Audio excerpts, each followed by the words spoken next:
ನಮಸ್ತೆ ಫ್ರೆಂಡ್ಸ್, ಇವತ್ತು ನಾನು ದೇವರ ಬಗ್ಗೆ ಮಾಹಿತಿ ನೀಡ್ತಾ ಇಲ್ಲ. ಇವತ್ತು ನಾನು ಬ್ಯೂಟಿ ಟಿಪ್ಸ್ ಕೊಡ್ತಾ ಇದ್ದೇನೆ. ಇದನ್ನು ನೀವು 30 ವರ್ಷದ ನಂತರ ಪಾಲನೆ ಮಾಡಬೇಕು. 30 ವರ್ಷದ ಕೆಳಗಿನವರಾಗಿದ್ರೆ ನೀವು ಮಾಡಬೇಕಂತ ಇಲ್ಲ. ಇವಾಗ ನನಗೆ ಕೂಡ ಉಂಟಲ್ಲ, ಕಾಲೇಜ್ಗೆ ಹೋಗುವ ಮಗಳಿದ್ದಾಳೆ ಆಯ್ತಾ. ನನ್ನಷ್ಟೇ ಹೈಟಲ್ಲಿ ಇರುವ ಉಂಟಲ್ಲ, ನನ್ನಷ್ಟೇ ಉದ್ದ ಇರುವ, ನನ್ನ ಹಾಗೆ ಕಾಣುವ ಮಗಳಿದ್ದಾಳೆ. ಎಲ್ಲರೂ ಹೇಳೋದು ಏನಂತ ಹೇಳಿದ್ರೆ, ನಿಮ್ಮನ್ನು ಇಬ್ಬರನ್ನು ಒಟ್ಟಿಗೆ ನೋಡುವಾಗ ನೀವು ಅಮ್ಮ ಮಗಳ ರೀತಿಯಲ್ಲಿ ಕಾಣಿಸುವುದಿಲ್ಲ, ಅಕ್ಕ ತಂಗಿಯ ರೀತಿಯಲ್ಲಿ ಕಾಣಿಸ್ತೀರಾ ಅಂತ ಹೇಳ್ಕೊಂಡು. ಆದ್ರಿಂದ ನಾನು ನಿಮಗೆ ಕೂಡ ಹಾಗೆ, ನಿಮಗೆ ಕೆಲವರಿಗೆ ಏನಾಗುತ್ತೆ ಅಂತ ಹೇಳಿದ್ರೆ, ಚಿಕ್ಕ ಚಿಕ್ಕ ವಯಸ್ಸಿನ ಮಕ್ಕಳಿರ್ತಾರೆ, ಅಂದರೆ ಸ್ಕೂಲಿಗೆ ಪ್ರೈಮರಿಗೆ ಹೋಗುವವರು ಅಥವಾ UKG LKGಯಲ್ಲಿ ಇರುವ ಮಕ್ಕಳಿರ್ತಾರೆ. ಆದರೆ ಉಂಟಲ್ಲ, ಅವರು ವಯಸ್ಸು ತುಂಬ ಜಾಸ್ತಿ ರೀತಿಯಲ್ಲಿ ಕಾಣಿಸ್ತಾ ಇರುತ್ತೆ. ನಾನು ಉಂಟಲ್ಲ ಇವತ್ತು ಕೆಲವೊಂದು ಟಿಪ್ಸ್ಗಳನ್ನು ಹೇಳಿಕೊಡ್ತೇನೆ. ಆ ಟಿಪ್ಸ್ಗಳನ್ನು ನೀವು 30 ವರ್ಷ ಆಗಿದ್ರೆ ಉಂಟಲ್ಲ, ಇದನ್ನು ಪಾಲನೆ ಮಾಡಿ. ಇದರಿಂದ ಏನಾಗುತ್ತೆ ಅಂತ ಹೇಳಿದರೆ, ನಿಮಗೆ ಎಷ್ಟು ದೊಡ್ಡ ಮಕ್ಕಳಿದ್ರೂ ಕೂಡ ನೀವು ಯಂಗಾಗಿ ಕಾಣುವ ಹಾಗೆ ನಾನು ಹೇಳಿಕೊಡ್ತೇನೆ. ನೋಡಿ, ನಾನು ನಿಮಗೆ ಮಾತ್ರ ಹೇಳೋದಲ್ಲ, ಇದನ್ನು ನಾನು ಕೂಡ ಪಾಲನೆ ಮಾಡ್ತಾ ಇದ್ದೇನೆ. ಆದ್ರಿಂದ ನನಗೆ ಕಾಲೇಜ್ಗೆ ಹೋಗುವ ಮಗಳು ಇದ್ರೂ ಕೂಡ ಉಂಟಲ್ಲ, ನಾನು ಆ ರೀತಿಯಲ್ಲಿ ಕಾಣಿಸ್ತಾ ಇಲ್ಲ. ಇವಾಗ ನಾನು ಒಂದೊಂದೇ ಹೇಳ್ತಾ ಹೋಗ್ತೇನೆ ಏನು ಮಾಡಬೇಕು ಅಂತ ಹೇಳ್ಕೊಂಡು. ಫಸ್ಟು ಏನಾಗೋದು ಅಂತ ಹೇಳಿದರೆ, 30 ವರ್ಷದ ನಂತರ ಪ್ರತಿಯೊಬ್ಬರಿಗೆ ಸಮಸ್ಯೆ ಏನಂತ ಹೇಳಿದರೆ ಕೂದಲು ಬೆಳ್ಳಗಾಗುವುದು. ಕೂದಲು ಬೆಳ್ಳಗಾದರೆ ಏನು ಮಾಡ್ಬೋದು ಅಂತ ಹೇಳಿದರೆ, ನಾವು ಹೇರ್ ಡೈ ಯೂಸ್ ಮಾಡ್ಬೋದು ಅಥವಾ ಹೆನ್ನವನ್ನು ಯೂಸ್ ಮಾಡ್ಬೋದು. ಅದರಿಂದ ಕೂದಲು ಕಪ್ಪಾಗುವ ಹಾಗೆ ಮಾಡ್ಬೋದು. ಆದರೆ ಮುಖಕ್ಕೆ ಎಂತ ಸಹ ಮಾಡ್ಲಿಕ್ಕೆ ಆಗುದಿಲ್ಲ. ನೀವು ಮುಖ ಉಂಟಲ್ಲ ಚಂದ ಇರಬೇಕು ಅಂತ ಹೇಳಿದರೆ, ನಾನು ಹೇಳಿದ ಟಿಪ್ಸನ್ನು ನೀವು ಫಾಲೋ ಮಾಡಲೇಬೇಕು.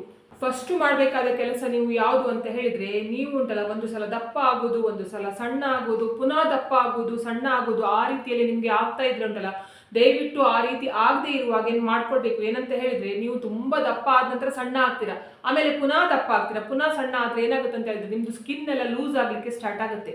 ಮುಖದಲ್ಲಿ ಏನಾಗುತ್ತೆ ಅಂತ ಹೇಳಿದರೆ, ಮಾಂಸ ಎಲ್ಲ ಉಂಟಲ್ಲ, ಇದು ಮುಖದ್ದು ಎಲ್ಲ ನೇತಾಡಲಿಕ್ಕೆ ಸ್ಟಾರ್ಟ್ ಆಗುತ್ತೆ. ಆವಾಗ ಏನಾಗುತ್ತೆ ಅಂತ ಹೇಳಿದ್ರೆ, ನಿಮಗೆ ವಯಸ್ಸು ಉಂಟಲ್ಲ ಇರುವುದಕ್ಕಿಂತ ಜಾಸ್ತಿ ರೀತಿಯಲ್ಲಿ ಕಾಣಿಸ್ತಾ ಇರುತ್ತೆ. ಆದ್ರಿಂದ ನಿಮಗೆ ಸ್ಕಿನ್ ಟೈಟ್ ಆಗಿರ್ಬೇಕಾದ್ರೆ ಯಾವ ರೀತಿಯೆಲ್ಲ ಮಾಡಬೇಕು ಅಂತ ಹೇಳ್ಕೊಂಡು ನಾನು ತುಂಬ ವಿಡಿಯೋ ಮಾಡಿದ್ದೇನೆ. ಹೋಮ್ ರೆಮಿಡಿ ಯೂಸ್ ಮಾಡಿಕೊಂಡೆ, ₹1 ಕೂಡ ಕೆಮಿಕಲ್ ಬಳಸದೆ ಹೋಮ್ ರೆಮಿಡಿ ಯೂಸ್ ಮಾಡಿಕೊಂಡು ನಿಮ್ಮ ಸ್ಕಿನ್ ಟೈಟ್ ಆಗಿರುವ ಹಾಗೆ ಮಾಡೋದು ಹೇಗೆ ಅಂತ ಹೇಳ್ಕೊಂಡು ಹೇಳಿದ್ದೇನೆ. ದಯವಿಟ್ಟು ಆ ವಿಡಿಯೋಗಳನ್ನು ಒಂದು ಸಲ ನೋಡಿಕೊಂಡು ಬನ್ನಿ. ಇದರಿಂದ ಏನಾಗುತ್ತೆ ಅಂತ ಹೇಳಿದರೆ, ನಿಮ್ಮ ಮುಖ ಉಂಟಲ್ಲ ಇಲ್ಲಿ ಜೋಲಾಡ್ತಂದ್ರೆ ಕೆಲವರಿಗೆ ಈ ಜಾಗದಲ್ಲಿ ಲೈನ್ಸ್ ಬರಲಿಕ್ಕೆ ಸ್ಟಾರ್ಟ್ ಆಗುತ್ತೆ. ಅಂದರೆ ಒಂದು ಏಜ್ ಆದ ನಂತರ ಅದೆಲ್ಲ ಬಂದು ಹೀಗೆ ಬಂದು ನಿಂತ್ಕೊಂಡು ಉಂಟಲ್ಲ, ಏನಾಗುತ್ತೆ ಅಂತ ಹೇಳಿದ್ರೆ ಏಜ್ ಆದ ವಯಸ್ಸಾದವರ ರೀತಿಯಲ್ಲಿ ಕಾಣಿಸ್ತಾ ಇರುತ್ತೆ, ಫಿಟ್ ಆಗಿರೋದಿಲ್ಲ. ನಿಮ್ಮ ಸ್ಕಿನ್ ಯಾವತ್ತು ಫಿಟ್ ಆಗಿದ್ರೆ ಮಾತ್ರ ಏನಂತ ಹೇಳಿದ್ರೆ ನೀವು ಯಂಗಾಗಿ ಕಾಣುವ ಹಾಗೆ ಆಗ್ಬೋದು. ಆದ್ರಿಂದ ಒಂದು ವೇಳೆ ಉಂಟಲ್ಲ, ನಿಮಗೆ ಒಂದ್ಸಲ ದಪ್ಪ ಆಗೋದು, ಒಂದ್ಸಲ ಸಣ್ಣ ಆಗೋದು, ದಪ್ಪ ಆಗೋದು, ಸಣ್ಣ ಆಗೋದು ಆದ್ರೆ ಉಂಟಲ್ಲ, ಅದು ಆಗದೆ ಇರುವಾಗೆ ನೋಡ್ಕೊಳ್ಬೇಕು. ಇವಾಗ ಎರಡನೇದು ಏನಂತ ಹೇಳಿದ್ರೆ, 30 ವರ್ಷ ಆದ ನಂತರ ಹೆಣ್ಣು ಮಕ್ಕಳಾಗಲಿ ಗಂಡು ಮಕ್ಕಳಾಗಲಿ ಮುಖದಲ್ಲಿ ರಿಂಕಲ್ಸ್ ಬರಲಿಕ್ಕೆ ಸ್ಟಾರ್ಟ್ ಆಗುತ್ತೆ. ಜಾಸ್ತಿ ಜನರಿಗೆ ಏನಾಗುತ್ತೆ ಅಂತ ಹೇಳಿದ್ರೆ, ಕಣ್ಣ ಕೆಳಗಡೆ ವಯಸ್ಸಾದ ರೀತಿಯಲ್ಲಿ ನೆರಿಗೆಗಳು ಅಂತ ಹೇಳ್ಕೊಂಡು ಹೇಳ್ತಾರೆ, ಅಂದರೆ ಸುಕ್ಕು ಅಂತ ಹೇಳ್ಕೊಂಡು ಹೇಳ್ತಾರೆ. ರಿಂಕಲ್ಸ್ ಬರಲಿಕ್ಕೆ ಸ್ಟಾರ್ಟ್ ಆಗುತ್ತೆ, ಇಲ್ಲಿ ಬರುತ್ತೆ, ಇನ್ನು ಕೆಲವರಿಗೆ ಈ ಜಾಗದಲ್ಲಿ ಬರುತ್ತೆ, ಇನ್ನು ಕೆಲವರಿಗೆ ಹಣೆಯಲ್ಲಿ ಬರುತ್ತೆ ಆಯ್ತಾ. ಅಂದರೆ ಸ್ಟಾರ್ಟಿಂಗಲ್ಲಿ ಆ ಜಾಗದಲ್ಲೇ ಬರುವುದು, ಅದ ನಂತರ ಇಡೀ ಮುಖಕ್ಕೆಲ್ಲ ಬರಲಿಕ್ಕೆ ಸ್ಟಾರ್ಟ್ ಆಗುತ್ತೆ. ನೀವು ಏನು ಮಾಡಬೇಕು ಅಂತ ಹೇಳಿದ್ರೆ, ನಿಮಗೆ ಆ ರಿಂಕಲ್ಸ್ ಬರುವಕ್ಕಿಂತ ಮುಂಚೆ, ರಿಂಕಲ್ಸ್ ಬಂದ ನಂತರ ಏನು ಮಾಡಲಿಕ್ಕೆ ಆಗೋದಿಲ್ಲ. ರಿಂಕಲ್ಸ್ ಬರೋದಕ್ಕಿಂತ ಮುಂಚೆ ಏನು ಮಾಡಬೇಕು ಅಂತ ಹೇಳಿದರೆ, ನಿಮಗೆ ಅಲೋವೆರಾ ಜೆಲ್ ಸಿಗುತ್ತೆ ಆಯಿತಾ. ನಿಮಗೆ ಮೆಡಿಕಲ್ ಶಾಪ್ಗಳಲ್ಲಿ ತೊಗೊಳ್ಳಿ, ಮತ್ತು ನೀವು ಫ್ಯಾನ್ಸಿ ಸ್ಟೋರ್ಗಳಲ್ಲೆಲ್ಲ ತೊಗೊಳ್ಳಿಕ್ಕೆ ಹೋಗಬೇಡಿ. ಯಾಕಂತ ಹೇಳಿದರೆ, ಅಲೋವೆರಾ ಜೆಲ್ ನೀವು ತೊಗೊಂಡ್ರೆ ಏನಾಗುತ್ತೆ ಅಂತ ಹೇಳಿದರೆ, ಅದು ಕೆಮಿಕಲ್ ಮಿಕ್ಸ್ ಆಗಿರುವ ಕಾರಣಕ್ಕೆ ನಿಮ್ಮ ಸ್ಕಿನ್ ಹಾಳಾಗ್ತದೆ. ಆದ್ದರಿಂದ ಮನೆಯಲ್ಲಿ ಬಳಸುವುದಕ್ಕಿಂತ, ಅಂದರೆ ನಾನು ಹೇಳೋದು ಏನಂತ ಹೇಳಿದರೆ, ತುಂಬ 1 ತಿಂಗಳು ಯೂಸ್ ಮಾಡುವ ಹಾಗೆ ಆಗಬೇಕಲ್ಲ. ಆದ್ದರಿಂದ ನಾನು ಹೇಳ್ತಾ ಇರೋದು, ಮನೆಯಲ್ಲಾದರೆ ನೀವು ಡೈಲಿ ಯೂಸ್ ಮಾಡೋದಾದರೆ ಪರವಾಗಿಲ್ಲ. ಪ್ರತಿದಿನ ಎಲ್ಲರಿಗೂ ಕೂಡ ಸಿಗೋದಿಲ್ಲ, ನೀವು ಎಷ್ಟು ಕಟ್ ಮಾಡ್ಕೊಂಡು ಕೂತ್ಕೊಳ್ತೀರಿ, ತುಂಬ ಗಿಡ ನೆಡಬೇಕಾಗುತ್ತೆ. ಅದ್ರ ಬಂದು ಒಂದು ಅಲೋವೆರಾ ಜೆಲ್ದು ತಗೊಬನ್ನಿ, ಮೆಡಿಕಲ್ನಿಂದ ತಗೊಂಡು ಬಂದು ಏನು ಮಾಡಬೇಕು ಅಂತ ಹೇಳಿದರೆ, ವಿಟಮಿನ್ E ಕ್ಯಾಪ್ಸೂಲ್ ಅಂತ ಹೇಳ್ಕೊಂಡು ಸಿಗುತ್ತೆ, ಅದು ಕೂಡ ಮೆಡಿಕಲಲ್ಲೇ ಸಿಗುತ್ತೆ ಆಯಿತಾ. ವಿಟಮಿನ್ E ಕ್ಯಾಪ್ಸೂಲ್ ಕೊಡಿ ಅಂತ ಹೇಳಿದರೆ ಗ್ರೀನ್ ಕಲರಲ್ಲಿ ಇರುತ್ತೆ. ಅದನ್ನು ಏನು ಮಾಡಬೇಕು ಅಂತ ಹೇಳಿದರೆ, ಈ ಅಲೋವೆರಾ ಜೆಲ್ ಮತ್ತು ವಿಟಮಿನ್ E ಕ್ಯಾಪ್ಸೂಲನ್ನು ಹಾಕಿ ಒಂದು 10 ಕ್ಯಾಪ್ಸೂಲ್ ಸಿಗುತ್ತೆ ಅಂತ ಹೇಳ್ಕೊಂಡು ಹೇಳುವ. 10 ಕ್ಯಾಪ್ಸೂಲ್ ಕೂಡ ಒಂದು ಅಲೋವೆರಾ ಜೆಲ್ದು ಒಂದು ಟಿನ್ ಸಿಗುತ್ತೆ ನೋಡಿ, ಅದರೊಳಗೆ ಹಾಕಿ ಏನು ಮಾಡಬೇಕು ಅಂತ ಹೇಳಿದರೆ, ಚಂದ ಮಾಡಿ ಮಿಕ್ಸ್ ಮಾಡ್ಕೊಳ್ಳಿ. ಆವಾಗ ಏನಾಗುತ್ತೆ ಅಂತ ಹೇಳಿದರೆ, ಒಂದು ಕ್ರೀಮ್ ರೀತಿಯಲ್ಲಿ ರೆಡಿ ಆಗುತ್ತೆ. ಅದನ್ನು ನೀವು ನೋಡುವಾಗ ಉಂಟಲ್ಲ, ಆ ಕ್ರೀಮ್ದು ಕಲರ್ ನೋಡುವಾಗ ಏನಾಗುತ್ತೆ ಅಂತ ಹೇಳಿದರೆ, ಎಷ್ಟು ಕಾಸ್ಟ್ಲಿದು ಕ್ರೀಮ್ ಏನು ಅಂತ ಹೇಳ್ಕೊಂಡು ಆ ರೀತಿಯಲ್ಲಿ ಕಾಣಿಸುತ್ತೆ. ಇದನ್ನು ಯಾವ ಸಮಯದಲ್ಲಿ ಹಾಕಬೇಕು ಅಂತ ಹೇಳಿದರೆ, ರಾತ್ರಿ ನೀವು ಮಲಗ್ತೀರಲ್ಲ, ಮಲಗಲಿಕ್ಕೆ ಹೋಗೋದಕ್ಕಿಂತ ಮುಂಚೆ ಮುಖ ಎಲ್ಲ ಚಂದ ಮಾಡಿಕೊಂಡು ತೊಳ್ಕೊಂಡು ಆಯಿತಾ. ಮುಖ ಗಲೀಜೆಲ್ಲ ಇದ್ದರೆ, ಬೆವರಿದ್ದರೆ ಕೆಲಸ ಮಾಡೋದಿಲ್ಲ ಇದು. ಆದ್ದರಿಂದ ಮುಖ ಎಲ್ಲ ಚಂದ ಮಾಡಿ ತೊಳ್ಕೊಂಡು ಆ ಕ್ರೀಮನ್ನು ಹಚ್ಕೊಂಡು ನೀವು ಮಲಗಿ. ಇದರಿಂದ ಏನಾಗುತ್ತೆ ಅಂತ ಹೇಳಿದರೆ, ನಿಮ್ಮ ಮುಖ ನೈಸ್ ಆಗಲಿಕ್ಕೆ ಸ್ಟಾರ್ಟ್ ಆಗುತ್ತೆ. ಹೀಗೆ ಮುಟ್ಟುವಾಗ ಉಂಟಲ್ಲ, ತುಂಬ ನೈಸ್ ಆಗಿರುವ ರೀತಿಯಲ್ಲಿ ಕಾಣಿಸುತ್ತೆ. ರಿಂಕಲ್ಸ್ ಎಲ್ಲ ಮುಖದಲ್ಲಿ ಬರದೇ ಇರುವ ರೀತಿ ಇದು ಕೆಲಸ ಮಾಡುತ್ತೆ. ಆದ್ದರಿಂದ ಎರಡನೇದು, ನೀವು ಇದನ್ನು ಮಾಡಲೇಬೇಕು 30 ವರ್ಷ ಆದ ನಂತರ ಇವಾಗ ಮೂರನೇದು ಏನಂತ ಹೇಳಿದ್ರೆ, ನೀವು ರಾತ್ರಿ 11 ಗಂಟೆ ತನಕ ಎಚ್ಚರ ಇದ್ದು ಆಮೇಲೆ ನೀವು ಮಲಗ್ತೀರಾ ಅಂತ ಹೇಳಿದ್ರೆ ನಿಮ್ಮ ಮುಖ ಗ್ಯಾರಂಟಿ ವಯಸ್ಸಾದ ರೀತಿಯಲ್ಲಿ ಕಾಣಿಸುತ್ತೆ, ನಿದ್ದೆ ಕಡಿಮೆ ಇರುತ್ತೆ. ಇದರಿಂದ ಏನಾಗುತ್ತೆ ಅಂತ ಹೇಳಿದ್ರೆ ಕಣ್ಣ ಕೆಳಗಡೆ ಎಲ್ಲ ಕಪ್ಪಾಗಲಿಕ್ಕೆ ಸ್ಟಾರ್ಟ್ ಆಗುತ್ತೆ, ಕಣ್ಣ ಕೆಳಗಳೆಲ್ಲ ಬಾವು ಅಂದರೆ ಊತದ ರೀತಿಯಲ್ಲಿ ಬರುತ್ತೆ, ನಿಮ್ಮ ಮುಖ ಎಲ್ಲ ಸ್ಕಿನ್ ಎಲ್ಲ ಹಾಳಾಗಿ ಏನಾಗುತ್ತೆ ಅಂತ ಹೇಳಿದ್ರೆ ನೀವು ಉಂಟಲ್ಲ, ನಿಮಗೆ 30 ವರ್ಷ ಆದರೂ ಕೂಡ ನೀವು 40 ವರ್ಷದ ರೀತಿಯಲ್ಲಿ ಕಾಣಿಸ್ತಾ ಇರ್ತೀರಾ. ಆದ್ದರಿಂದ 11 ಗಂಟೆಗಿಂತ ಮುಂಚೆಯೇ ನಿದ್ದೆ ಮಾಡುವ ಅಭ್ಯಾಸ ಮಾಡ್ಕೊಳ್ಳಿ. 10 ಗಂಟೆಗೆ ನಿದ್ರೆ ಮಾಡಿದರೆ ತುಂಬ ಒಳ್ಳೆಯದು. 10 ಗಂಟೆಗಿಂತ ದಾಟಿಕೊಂಡು ನಿದ್ದೆ ಮಾಡಲಿಕ್ಕೆ ಹೋಗಬೇಡಿ. ಟಿ ವಿ ಎಲ್ಲ ಉಂಟಲ್ಲ ನೋಡಿಕೊಂಡು ಕೂತ್ಕೊಂಡ್ರೆ ನೀವು ನಿಮ್ಮ ಮುಖದ ಚಂದ ಎಲ್ಲ ಹೋಗ್ತದೆ. ಆದ್ದರಿಂದ ಆದಷ್ಟು 11 ಗಂಟೆಯ ಒಳಗಡೆ ನಿದ್ದೆ ಮಾಡುವ ಅಭ್ಯಾಸ ಇಟ್ಕೊಳ್ಳಿ. ಮೂರನೇದು ಏನಂತ ಹೇಳಿದರೆ, ನಾವು ಎಣಿಸ್ಕೊಳ್ಳೋದು ಏನಂತ ಹೇಳಿದರೆ, ತುಂಬ ಉದ್ದ ಕೂದಲಿದ್ರೆ ನಾವು ಯಂಗಾಗಿ ಕಾಣಿಸ್ತೇವೆ, ಚಂದ ಕಾಣಿಸ್ತೇವೆ ಅಂತ. ಆದರೆ ಎಲ್ಲರಿಗೂ ಕೂಡ ಅದು ಆಗೋದಿಲ್ಲ. ಎಷ್ಟು ಉದ್ದ ಕೂದಲಿರ್ತದೆ ನೋಡಿ, ಅಷ್ಟು ಅವರು ವಯಸ್ಸಾದ ರೀತಿಯಲ್ಲಿ ಕಾಣಿಸ್ತಾರೆ. ಕೆಲವೊಬ್ಬರಿಗೆ ಮಾತ್ರ ನಾನು ಹೇಳ್ತಾ ಇರೋದು, ಎಲ್ಲರಿಗೂ ಕೂಡ ಅಲ್ಲ. ನಿಮಗೆ ಯಂಗಾಗಿ ಕಾಣಿಸ್ಬೇಕು, ನೀವು ಚಂದ ಕಾಣಿಸ್ಬೇಕು ಅಂತ ಹೇಳ್ಕೊಂಡಾದರೆ ನೀವು ಏನು ಮಾಡಬೇಕು ಅಂತ ಹೇಳಿದರೆ, ಆದಷ್ಟು ಉದ್ದನೇ ಕೂದಲು ಇಟ್ಕೊಳ್ಳಿಕ್ಕೆ ಹೋಗಬೇಡಿ. ಚಂದ ಮಾಡಿ ಹೇರ್ ಕಟ್ ಮಾಡ್ಕೊಳ್ಳಿ. ಆದಷ್ಟು ಶಾರ್ಟ್ ಆಗಿ ಹೇರ್ ಕಟ್ ಮಾಡ್ಕೊಳ್ಳಿ. ತುಂಬ ಶಾರ್ಟು ಅಲ್ಲ, ತುಂಬ ಲೆಂತಿ ಇರುವ ಹಾಗೆ ಕೂಡ ಅಲ್ಲ. ನಿಮ್ಮ ಮುಖಕ್ಕೆ ಯಾವ ರೀತಿ, ನೀವು ಪಾರ್ಲರ್ಗೆ ಹೋಗಿ ಕೇಳಿದರೆ ನಿಮ್ಮ ಮುಖಕ್ಕೆ ಈ ರೀತಿ, ಈಗ ನಂದು ರೌಂಡ್ ಶೇಪ್ ಆಗಿರೋದ್ರಿಂದ ನನಗೆ ಹೇಳ್ತಾರೆ ಈ ರೀತಿಯಲ್ಲಿ ನೀವು ಕಟ್ ಮಾಡ್ಕೊಳ್ಳಿ ಅಂತ. ಅದೇ ರೀತಿ ನಿಮ್ಮ ಮುಖಕ್ಕೆ ಹೊಂದುವಂತಹ ಹೇರ್ ಸ್ಟೈಲನ್ನು ಮಾಡ್ಕೊಳ್ಳಿ. ಇದರಿಂದ ಏನಾಗುತ್ತೆ ಅಂತ ಹೇಳಿದರೆ, ನೀವು ವಯಸ್ಸು ನೋಡಿ, ನಿಮ್ಮ ವಯಸ್ಸು ಚಿಕ್ಕದ ರೀತಿಯಲ್ಲಿ ಕಾಣಿಸುತ್ತೆ. ಮತ್ತೆ ಏನಂತ ಹೇಳಿದರೆ, ತುಂಬ ಎಣ್ಣೆ ಎಲ್ಲ ಹಾಕೊಳ್ಳೋದು ಕೂದಲಿಗೆ, ನಾವು ಎಣಿಸ್ಕೊಳ್ಳೋದು ಏನಂತ ಹೇಳಿದರೆ, ತುಂಬ ಎಣ್ಣೆ ಹಾಕೊಂಡ್ರೆ ಕೂದಲು ಉದ್ದ ಬರುತ್ತೆ ಅಂತ. ಮುಖ ಎಲ್ಲ ಹಾಳಾಗಿ ಹೋಗುತ್ತೆ, ಕೂದಲು ಉದ್ದ ಬರುವುದಿಲ್ಲ, ಪಿಚಿ ಪಿಚಿ ಆಗುತ್ತೆ, ಡ್ಯಾಂಡ್ರಫ್ಗಳದ್ದು ಸಮಸ್ಯೆ ಕೂಡ ಜಾಸ್ತಿ ಆಗುತ್ತೆ. ಕೂದಲು ಶೈನಿಂಗ್ ಬರುತ್ತೆ ಅಷ್ಟೇ ಎಣ್ಣೆ ಹಾಕೊಂಡ್ರೆ. ಅದನ್ನು ಬಿಟ್ಟು ಉಂಟಲ್ಲ, ನೀವು ತಲೆಗೆ ಎಣ್ಣೆ ಹಾಕಿದ್ರಿಂದ ನಿಮ್ಮ ಕೂದಲು ಉದ್ದ ಬರ್ತದೆ ಅಂತ ಹೇಳ್ಕೊಂಡು ಹೇಳೋದಿಲ್ಲ. ಅದ್ರ ಬದಲು ನೀವು ಏನು ಮಾಡಬೇಕು ಅಂತ ಹೇಳಿದರೆ, ಆದಷ್ಟು ಉಂಟಲ್ಲ 2 ಗಂಟೆ ಸ್ನಾನ ಮಾಡಲಿಕ್ಕೆ 2 ಗಂಟೆ ಮುಂಚೆ ಎಣ್ಣೆಯನ್ನು ಹಾಕಿ ಆಮೇಲೆ ಚಂದ ಮಾಡಿ ಶಾಂಪು ಹಾಕ್ಕೊಂಡು, ಆಯಿತಾ. ಅದರಲ್ಲೂ ಕೂಡ ಕೆಲವೊಂದು ತುಂಬ ಕೆಮಿಕಲ್ ಇರುವ ಶಾಂಪುಗಳನ್ನು ಯೂಸ್ ಮಾಡಲಿಕ್ಕೆ ಹೋಗಬೇಡಿ. ಒಳ್ಳೆಯ ಶಾಂಪುವನ್ನೇ ಯೂಸ್ ಮಾಡಿ. ಇದರಿಂದ ಏನಾಗುತ್ತೆ ಅಂತ ಹೇಳಿದ್ರೆ, ನೀವು ಉಂಟಲ್ಲ ಕೂದಲು ಉಂಟಲ್ಲ ಚೆನ್ನಾಗಿ ಇರುತ್ತೆ. ಅಂದರೆ ವಯಸ್ಸಾದ ಹಾಗೆ ನಮ್ಮದು ಕೂದಲು ಉದುರುವ ಸಮಸ್ಯೆ ಜಾಸ್ತಿ ಆಗುತ್ತೆ ನೋಡಿ. ಅಂದರೆ ಕೂದಲು, ನಾವು ಕಾಲೇಜ್ಗೆ ಹೋಗುವಾಗ ಇಷ್ಟು ದಪ್ಪ ಕೂದಲು ಜಡೆ ಇದ್ದಿದ್ದು ಉಂಟಲ್ಲ, ನಾವು ಮದುವೆ ಆದ ನಂತರ ಚಿಕ್ಕದು ಸಪೂರ ಆಗಿರುತ್ತೆ. ಆ ರೀತಿ ಸಮಸ್ಯೆ ಬರೋದಿಲ್ಲ. ಇವಾಗ ನಾನು ಕೂಡ ನೋಡಿ, ನಂದು ಕೂದಲು ಉಂಟಲ್ಲ ದಪ್ಪ ಉಂಟು ನೋಡಿ, ನಾನು ಕೂಡ ನೋಡಿ ಈ ರೀತಿಯಲ್ಲಿ ಹೇರ್ ಸ್ಟೈಲ್ ಮಾಡ್ಕೊಂಡಿದ್ದೇನೆ. ನಿಮಗೆ ಕೂಡ ನೋಡಿ ಯಾವ ರೀತಿಯಲ್ಲಿ ಉಂಟಲ್ಲ ಹೇರ್ ಕಟ್ ಮಾಡಿದರೆ ಚೆಂದ ಕಾಣಿಸ್ತದೆ ನೋಡಿ, ಆ ರೀತಿಯಲ್ಲಿ ಹೇರ್ ಕಟ್ ಮಾಡಿಕೊಂಡು ಬನ್ನಿ. ನಿಮಗೋಸ್ಕರ ನೀವು ಜೀವನ ಮಾಡಿ, ಬೇರೆಯವರಿಗೋಸ್ಕರ ಜೀವನ ಮಾಡಲಿಕ್ಕೆ ಹೋಗಬೇಡಿ. ಯಾಕಂತ ಹೇಳಿದರೆ ಯಾರು ಕೂಡ ನಿಮಗೆ ಊಟ ಹಾಕೋದಿಲ್ಲ, ಆಯಿತಾ. ನೀವು ಚೆಂದ ಇದ್ದರೆ ಮಾತ್ರ ನಿಮ್ಮ ಮನೆಯವರೆಲ್ಲ ನಿಮ್ಮ ಜೊತೆಗೆ ಖುಷಿಯಾಗಿರ್ತಾರೆ, ಆಯಿತಾ.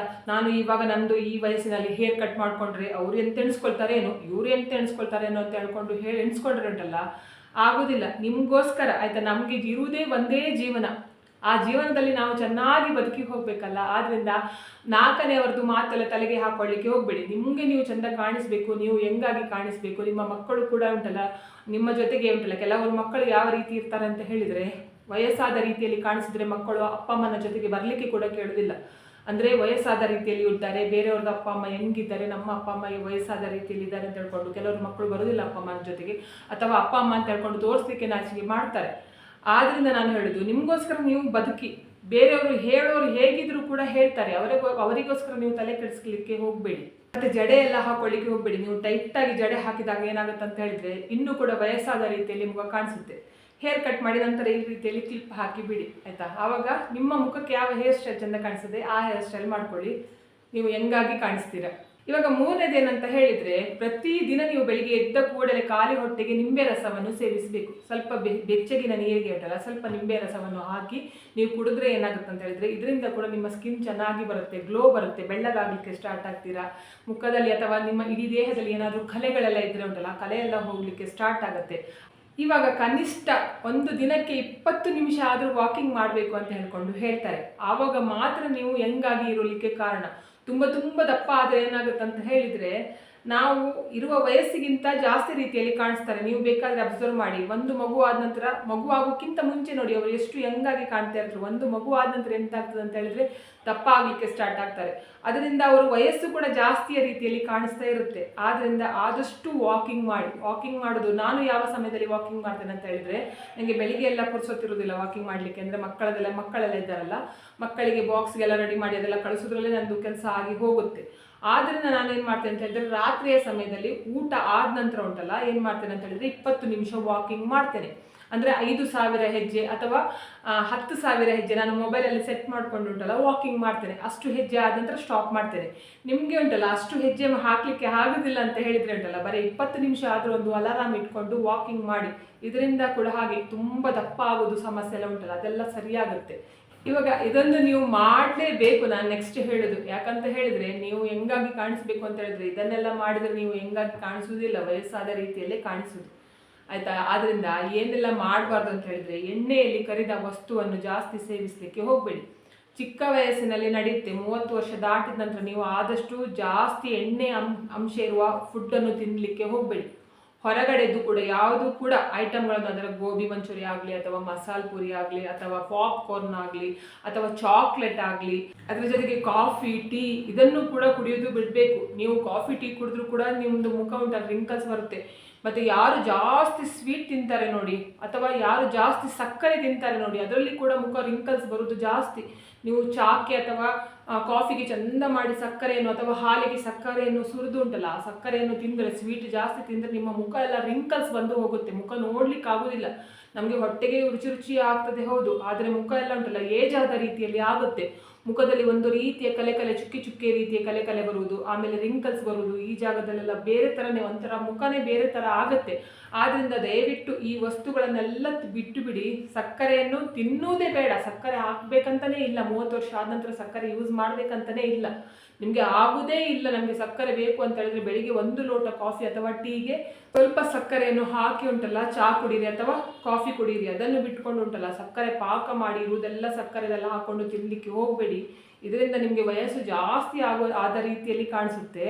ಇವಾಗ ನೆಕ್ಸ್ಟ್ ಏನಂತ ಹೇಳಿದರೆ, ನೀವು ಮಲಗಲಿಕ್ಕೆ ಹೋಗ್ತೀರಾ ನೋಡಿ, ನಿಮಗೆ ಯಾವ ಟೈಮಲ್ಲಿ ಮಲಗ್ತೀರಾ ಅಂತ ಹೇಳ್ಕೊಂಡು ಗೊತ್ತುಂಟು. ಅದಕ್ಕಿಂತ 2 ಗಂಟೆ ಅಥವಾ 3 ಗಂಟೆ ಮುಂಚೆ ಆಹಾರ ಸೇವನೆ ಮಾಡಬೇಕು ಅಂತ ಹೇಳ್ಕೊಂಡು ಹೇಳ್ತಾರೆ.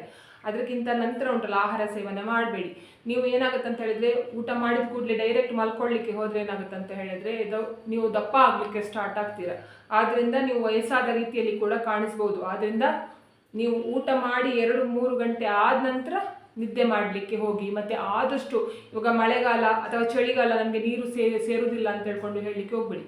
ಪ್ರತಿದಿನ ಉಂಟಲ್ಲ 4 ಲೀಟರ್ ಆದರೂ ನೀರು ಕುಡಿಲೇಬೇಕು. ಇದರಿಂದ ಉಂಟಲ್ಲ ನೀವು ಎಷ್ಟು ನೀರು ಕುಡಿತೀರ ನೋಡಿ, ಅಷ್ಟು ನಿಮ್ಮ ಸ್ಕಿನ್ ಗ್ಲೋ ಬರಲಿಕ್ಕೆ ಸ್ಟಾರ್ಟ್ ಆಗುತ್ತೆ, ಅಂದರೆ ಬೆಳ್ಳಗಾಗಲಿಕ್ಕೆ ಸ್ಟಾರ್ಟ್ ಆಗ್ತೀರಾ.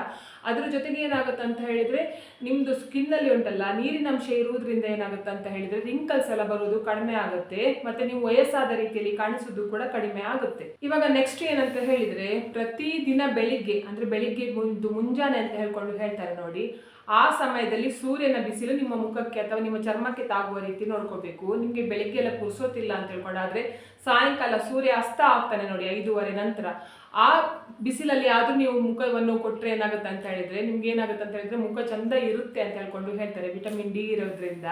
ಆದ್ದರಿಂದ ಈ ಕೆಲಸವನ್ನು ಕೂಡ ಮಾಡಿ. ಮತ್ತು 10 ಗಂಟೆ ಮಧ್ಯಾಹ್ನ 10 ಗಂಟೆಯಿಂದ 4 ಗಂಟೆ ತನಕ ಬಿಸಿಲಿಗೆ ಹೋಗಬೇಡಿ. ಇದರಿಂದ ಏನಾಗುತ್ತೆ ಅಂತ ಹೇಳಿದ್ರೆ ಮುಖದಲ್ಲಿ ರಿಂಕಲ್ಸ್ ಬರುತ್ತೆ, ನಿಮ್ಮ ಸ್ಕಿನ್ ಉಂಟಲ್ಲ ಹಾಳಾಗಿ ಹೋಗುತ್ತೆ, ಸ್ಕಿನ್ ಟ್ಯಾನ್ ಎಲ್ಲ ಬಂದು. ಅಂದರೆ ಬಿಸಿಲಲ್ಲಿ ಕೆಲಸಕ್ಕೆ ಹೋಗೋರು ಏನು ಮಾಡಿ ಅಂತ ಹೇಳಿದ್ರೆ, ಆದಷ್ಟು ಉಂಟಲ್ಲ ನಿಮ್ಮ ಮುಖವನ್ನು ಉಂಟಲ್ಲ ಕವರ್ ಮಾಡ್ಕೊಳ್ಳಿ. ಅಂದರೆ ಬಿಸಿಲು ಡೈರೆಕ್ಟಾಗಿ ನಿಮ್ಮ ಸ್ಕಿನ್ಗೆ ಬೀಳದೆ ಇರುವ ಹಾಗೆ ನೋಡ್ಕೊಳ್ಳಿ. ಏನಾದರೂ ಅಡ್ಡ ಮಾಡ್ಕೊಳ್ಳಿ. ಕೈಗೆ ಕೂಡ ಇಷ್ಟಿಷ್ಟು ಉದ್ದದ್ದು ಇದು ಬಟ್ಟೆ ಎಲ್ಲ ಬರುತ್ತಲ್ಲ ಆ ರೀತಿಯಲ್ಲಿ ಹಾಕೊಳ್ಳಿ. ಅಂದರೆ ನಿಮ್ಮದು ಸ್ಕಿನ್ ಚೆನ್ನಾಗಿರ್ಬೇಕಾದ್ರೆ ನಾನು ಹೇಳ್ತಾ ಇರೋದು, ಅಂದರೆ ಇಲ್ಲೆಲ್ಲ ನಿಮ್ಮದು ಸ್ಕಿನ್ ಎಲ್ಲ ಡ್ಯಾಮೇಜ್ ಆಗುತ್ತೆ. ಅದರಿಂದ ಫುಲ್ ಇರೋದು, ಇವಾಗ ನಾನು ಇಲ್ಲಿ ಮುಖದ್ದು ಹಾಕಿದೆ ನೋಡಿ, ಅದೇ ರೀತಿ ಫುಲ್ ಬರುವಂತಹದ್ದು ಚೂಡಿದಾರ್ಗಳನ್ನು ಹಾಕೊಳ್ಳಿ ಅಥವಾ ಶರ್ಟ್ಗಳನ್ನು ಹಾಕೊಳ್ಳಿ, ಟೀ ಶರ್ಟ್ಗಳನ್ನು ಹಾಕೊಳ್ಳಿ. ಮತ್ತು ಏನು ಮಾಡಬೇಕು ಅಂತ ಹೇಳಿದ್ರೆ, ಮುಖಕ್ಕೆ ಕೂಡ ಹಾಗೆ ಸನ್ಸ್ಕ್ರೀಮ್ ಯೂಸ್ ಮಾಡೋದು ಒಳ್ಳೆಯದು. ಬಿಸಿಲಿಗೆ ಕೆಲಸಕ್ಕೆ ಹೋಗುವವರು, ಮನೆಯಲ್ಲಿ ಕೂತ್ಕೊಂಡು ಇರುವವರು ಕೂಡ ಸನ್ಸ್ಕ್ರೀಮ್ ಯೂಸ್ ಮಾಡಬೇಕು ಅಂತ ಹೇಳ್ಕೊಂಡು ಹೇಳ್ತಾರೆ. ಆದರೆ ನಾನು ಯೂಸ್ ಮಾಡ್ತಾ ಇಲ್ಲ. ಬಿಸಿಲಿಗೆ ಹೋಗುವಾಗ ಮಾತ್ರ ನೀವು ಯೂಸ್ ಮಾಡಿದರೆ ಸಾಕಾಗುತ್ತೆ. ಅಂದರೆ ತುಂಬ ಕಾಸ್ಟ್ಲಿ ಇರೋದ್ರಿಂದ ಎಲ್ಲರಿಗೂ ಕೂಡ ಅದು ಹಾಕ್ಕೊಂಡು ಕೂತ್ಕೊಳ್ಳಿಕ್ಕಾಗೋದಿಲ್ಲ, ಆಯಿತಾ. ಅದ್ರ ಬದಲು ಎಂತ ಮಾಡಬೇಕು ಅಂತ ಹೇಳ್ಕೊಂಡು ಕೂಡ ನಾನು ಒಂದು ವಿಡಿಯೋ ಮಾಡಿದ್ದೇನೆ, ದಯವಿಟ್ಟು ಆ ವಿಡಿಯೋ ನೋಡಿಕೊಂಡು ಬನ್ನಿ. ನೆಕ್ಸ್ಟ್ 30 ವರ್ಷದ ನಂತರ ಕೂಡ ನೀವು ಹೆಂಗಾಗಿ ಕಾಣಿಸ್ಬೇಕು ಅಂತ ಹೇಳ್ಕೊಂಡಾದರೆ, ನೀವು ಯಾವುದಕ್ಕೆಲ್ಲ ಶುಂಠಿ ಮತ್ತು ಅರಶಿನವನ್ನು ಬಳಸಲಿಕ್ಕೆ ಆಗ್ತದೆ ನೋಡಿ, ಆ ವಸ್ತುವನ್ನು ಜಾಸ್ತಿ ಬಳಸಿ. ಶುಂಠಿ ಮತ್ತು ಅರಶಿನವನ್ನು ನೀವು ಜಾಸ್ತಿ ಸೇವಿಸೋದ್ರಿಂದ ಕೂಡ ನಿಮ್ಮ ಸ್ಕಿನ್ ಹೆಂಗಾಗಿರುವ ಹಾಗೆ ಮಾಡುತ್ತೆ ಅಂತ ಹೇಳ್ಕೊಂಡು ಹೇಳ್ತಾರೆ. ಅದರಿಂದ ಇದನ್ನು ಕೂಡ ಮಾಡಿ ನೋಡಿ. ನಮಗೆ ಇವಾಗ ಸ್ಕಿನ್ಗೆ ಬೇಕಾಗಿದ್ದು ಮುಖ್ಯ ಅಂತ ಹೇಳಿದರೆ ವಿಟಮಿನ್ ಸಿ, ಆಯಿತಾ. ವಿಟಮಿನ್ ಸಿ ನಮ್ಮ ಚರ್ಮವನ್ನು ಚೆಂದ ಇರುವ ರೀತಿಯಲ್ಲಿ ಮಾಡುತ್ತೆ. ಆದ್ದರಿಂದ ನಾವು ಏನು ಮಾಡಬೇಕು ಅಂತ ಹೇಳಿದರೆ, ಆದಷ್ಟು ಹುಳಿ ಇರುವ ವಸ್ತುವನ್ನು ತಿನ್ನಬೇಕು. ಹಣ್ಣುಗಳನ್ನು, ತರಕಾರಿಗಳನ್ನು ತಿನ್ನಬೇಕು. ಇದರಿಂದ ನಿಮ್ಮ ಸ್ಕಿನ್ ಚೆನ್ನಾಗಿರುತ್ತೆ ಅಂತ ಹೇಳ್ಕೊಂಡು ಹೇಳ್ತಾರೆ. ಯಾವುದೆಲ್ಲ ಹುಳಿ ಉಂಟು ನೋಡಿ, ಅದು ಪ್ರತಿಯೊಂದು ಆಯಿತಾ. ವಿಟಮಿನ್ ಸಿ ಇರುತ್ತೆ ಅದರಲ್ಲಿ, ನೀವು ಅದನ್ನು ಜಾಸ್ತಿ ಸೇವಿಸಬೇಕು. ಅದರ ಜೊತೆಗೆ ವಿಟಮಿನ್ ಇ ಅನ್ನು ಕೂಡ ಜಾಸ್ತಿ ಸೇವಿಸಬೇಕು. ತರಕಾರಿ, ಹಣ್ಣುಗಳು, ಸೊಪ್ಪುಗಳು, ಬೇಳೆಕಾಳುಗಳನ್ನು ಜಾಸ್ತಿ ತಿನ್ನಬೇಕು. ಇವಾಗ ನೀವು ಕೆಲವೊಬ್ಬರದ್ದು ಮುಖ ನೋಡಿರ್ಬೋದು, ಏನಂತ ಹೇಳಿದರೆ ನಕ್ಕಿದ್ದು ಕೂಡಲೇ ಕೆಂಪು ಕೆಂಪು ಟೊಮೆಟೊ ರೀತಿಯಲ್ಲಿ ಆಗುತ್ತೆ ಆಯಿತಾ. ಮತ್ತು ಕೈ ಇದು ಹಸ್ತ ಎಲ್ಲ ನೋಡಿ ಕೆಂಪು ಕೆಂಪು ಇರುತ್ತೆ, ಕಾಲು ಕೂಡ ಅಷ್ಟೇ ಕೆಂಪು ಕೆಂಪು ಕಾಣಿಸ್ತಾ ಇರ್ತಾರೆ ಕೆಲವರು. ನಿಮಗೆ ಆ ರೀತಿಯಲ್ಲಿ ಆಗಬೇಕು ಅಂತ ಹೇಳಿದರೆ ಜಾಸ್ತಿ ಮಸೂರ್ ದಾಲನ್ನು ತಿನ್ನಿ. ಮಸೂರ್ ದಾಲ್ ಅಂತ ಹೇಳಿದ್ರೆ ಬೇರೆ ರೀತಿಯಲ್ಲಿ ಇರುತ್ತೆ, ಆದರೆ ಆರೆಂಜ್ ಕಲರಲ್ಲಿ ಸಿಗುತ್ತೆ. ಮಸೂರ್ ದಾಲ್ ಅಂತ ಹೇಳ್ಕೊಂಡು ಹೇಳ್ತಾರೆ, ಮೈಸೂರು ಬೇಳೆ ಅಂತ ಹೇಳ್ಕೊಂಡು ಹೇಳ್ತಾರೆ. ಇದನ್ನು ನೀವು ಜಾಸ್ತಿ ತಿಂದರೆ ಏನಾಗುತ್ತೆ ಅಂತ ಹೇಳಿದರೆ ನಿಮ್ಮ ಮುಖ ಕೆಂಪು ಕೆಂಪು ಆಗುತ್ತೆ, ಆ್ಯಪಲ್ ರೀತಿಯಲ್ಲಿ ಕಾಣಿಸುತ್ತೆ ನೋಡಿ. ನಾವು ಉಂಟಲ್ಲ ಮೇಕಪ್ ಮಾಡಿಕೊಂಡು ಚೆಂದ ಕಾಣಿಸೋದಕ್ಕಿಂತ ನಾವು ಹೊಟ್ಟೆಗೆ ಸೇವಿಸಿ, ಯಾವ ಆಹಾರವನ್ನು ನೋಡಿ ಹೊಟ್ಟೆಗೆ ಸೇವಿಸಿ ನಾವು ಚೆಂದ ಕಾಣ್ತೇವೆ ನೋಡಿ, ಅದು ಒಳ್ಳೆಯದು ಆಯಿತಾ. ನೀವು ಮೇಕಪ್ ಮಾಡಿ ಚೆಂದ ಕಾಣಿಸಿದರೆ ಮೇಕಪ್ ತೊಳೆದು ಕೂಡಲೇ ಹೋಯ್ತು, ನಿಮ್ಮ ಮುಖ ಮತ್ತೆ ಸ್ಕಿನ್ ಹೇಗಿರುತ್ತೆ ನೋಡಿ ಒಳಗಡೆ ಅದೇ ಹೊರಗಡೆ ಕಾಣಿಸುತ್ತೆ. ಆದರೆ ಒಳ್ಳೆಯ ಫುಡ್ಡನ್ನು ನೀವು ತಿಂದರೆ ಏನಾಗುತ್ತೆ ಅಂತ ಹೇಳಿದರೆ ನಿಮ್ಮ ತಲೆ ಕೂದಲಿಂದ ಕಾಲಿನ ಊರು ತನಕ ನಿಮ್ಮ ಸ್ಕಿನ್ ಚೆನ್ನಾಗಿರುತ್ತೆ. ಆದರೆ ನಾನು ಹೇಳ್ತಿರೋದು ಜಾಸ್ತಿ ಮೇಕಪ್ ಎಲ್ಲ ಹಾಕೊಳ್ಳಿಕ್ಕೆ ಹೋಗ್ಬೇಡಿ. 30 ವರ್ಷದ ನಂತರ ಉಂಟಲ್ಲ ಕೆಮಿಕಲನ್ನು ನೀವು ಹಾಕ್ಕೊಳ್ಳೇಬೇಡಿ. ನೀವು ಎಷ್ಟು ಕೆಮಿಕಲನ್ನು ಯೂಸ್ ಮಾಡ್ತಾರೆ ನೋಡಿ ಅಷ್ಟು ನಿಮ್ಮ ಸ್ಕಿನ್ ಹಾಳಾಗಿ ಹೋಗ್ತದೆ. ಆದ್ದರಿಂದ ಮನೆಯಲ್ಲೇ ಇರುವ ವಸ್ತುಗಳನ್ನು ನೋಡಿ, ಯಾವ ಫುಡ್ಡನ್ನು ನಾವು ಯಾವ ವಸ್ತುವನ್ನು ನೋಡಿ, ಕ್ರೀಮ್ಗಳನ್ನೆಲ್ಲ ತಿನ್ನಲಿಕ್ಕಾಗುತ್ತಾ? ನಮಗೆ ಯಾವ ವಸ್ತು ತಿನ್ನಲಿಕ್ಕೆ ಆಗೋದಿಲ್ಲ ನೋಡಿ, ಅದು ಕೂಡ ನಮ್ಮ ಸ್ಕಿನ್ಗೆ ಒಳ್ಳೆಯದಲ್ಲ ಅಂತ ಹೇಳ್ಕೊಂಡು ಹೇಳ್ತಾರೆ. ನಮಗೆ ಯಾವುದು ತಿನ್ನಲಿಕ್ಕೆ ಆಗ್ತದೆ ನೋಡಿ ಅದು ನಮ್ಮ ಸ್ಕಿನ್ಗೆ ಒಳ್ಳೆಯದು. ಆದ್ದರಿಂದ ಮನೆಯಲ್ಲಿ ನೋಡಿ ನೀವು ಕೆಲಸ ಮಾಡುವ ಜಾಗದಲ್ಲಿ ಎಲ್ಲ ಐಟಮ್ಸ್ಗಳು ಇರುತ್ತೆ, ಅದನ್ನು ನೀವು ಸ್ವಲ್ಪ ಹೊತ್ತು ಒಂದು 5 ನಿಮಿಷ 10 ನಿಮಿಷ ಒಂದು ಯೂಸ್ ಮಾಡಿಕೊಂಡು ಮುಖಕ್ಕೆ ಹಚ್ಕೊಂಡ್ರೆ, ಒಂದು ಪ್ಯಾಕ್ ರೀತಿಯಲ್ಲಿ ಹಚ್ಕೊಂಡ್ರೆ ಆಯಿತಾ. ಆವಾಗ ಏನಾಗುತ್ತೆ ಅಂತ ಹೇಳಿದ್ರೆ ನಿಮ್ಮ ಮುಖ ಚೆಂದ ಕಾಣಿಸ್ತದೆ, ಯಾವ ಕೂಡ ಕೆಮಿಕಲ್ ಕೂಡ ಇರುವುದಿಲ್ಲ, ಮುಖ ಹಾಳಾಗ್ತದೆ ಅಂತ ಹೇಳ್ಕೊಂಡು ಭಯ ಕೂಡ ಇರುವುದಿಲ್ಲ ಆಯಿತಾ. ನೀವು ಕೆಮಿಕಲ್ ಯೂಸ್ ಮಾಡಿದರೆ ನಿಮ್ಮದು 6 ತಿಂಗಳು ಚೆಂದ ಕಾಣಿಸ್ತದೆ, ಆಮೇಲೆ ನಿಮ್ಮದು 30 ವರ್ಷ ದಾಟಿದ ನಂತರ ನಿಮ್ಮ ಮುಖ ನೋಡಲಿಕ್ಕೆ ಆಗುವುದಿಲ್ಲ, ಆ ರೀತಿಯಲ್ಲಿ ಆಗುತ್ತೆ. ಆದ್ದರಿಂದ ಯಾವ ಕೆಮಿಕಲ್ ಕೂಡ 30 ವರ್ಷ ದಾಟಿದ ನಂತರ ಬಳಸಲಿಕ್ಕೆ ಹೋಗಬೇಡಿ.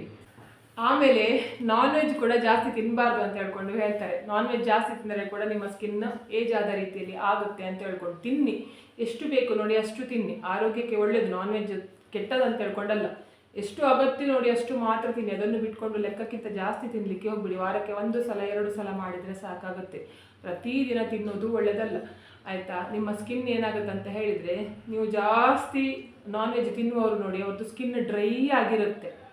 ಆದ್ದರಿಂದ ಅವ್ರದ್ದು ಮುಖ ಅವ್ರದ್ದು ಒಂದು ಹೀಗೆ ಕೈ ಬೆರಳಿಗೆ ನೋಡಿ ಈ ರೀತಿಯಲ್ಲಿ ಒಂದು ಲೈನ್ ಹಾಕಿದ್ರು ಕೂಡ ಕಾಣಿಸುತ್ತೆ, ಉಗುರಿನಿಂದ ಈ ರೀತಿ ಲೈನ್ ಹಾಕಿದರೆ ಅವರದ್ದು ಲೈನ್ ಬೀಳುತ್ತೆ ಜಾಸ್ತಿ ನಾನ್ ವೆಜ್ ತಿನ್ನುವವರಿಗೆ ಆಯಿತಾ.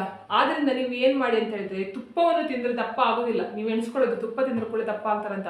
ಜಾಸ್ತಿ ತುಪ್ಪ ಯಾರು ತಿಂತಾರೆ ನೋಡಿ ಅವರಿಗೆ ಏನಾಗುತ್ತೆ ಅಂತ ಹೇಳಿದರೆ, ಈ ರೀತಿಯಲ್ಲಿ ಹಾಕಿದರೂ ಕೂಡ ಯಾವುದೇ ಚಳಿಗಾಲ ಇರಲಿ ಮಳೆಗಾಲ ಆಗಲಿ ಯಾವ ಕಾಲದ ಬೇಕಾದರೆ ಇರಲಿ, ನೀವು ಹೀಗೆ ಲೈನ್ಸ್ ಹಾಕಿದರೆ ಅದು ಅವರಿಗೆ ಲೈನ್ ಕಾಣೋದಿಲ್ಲ ಆಯಿತಾ.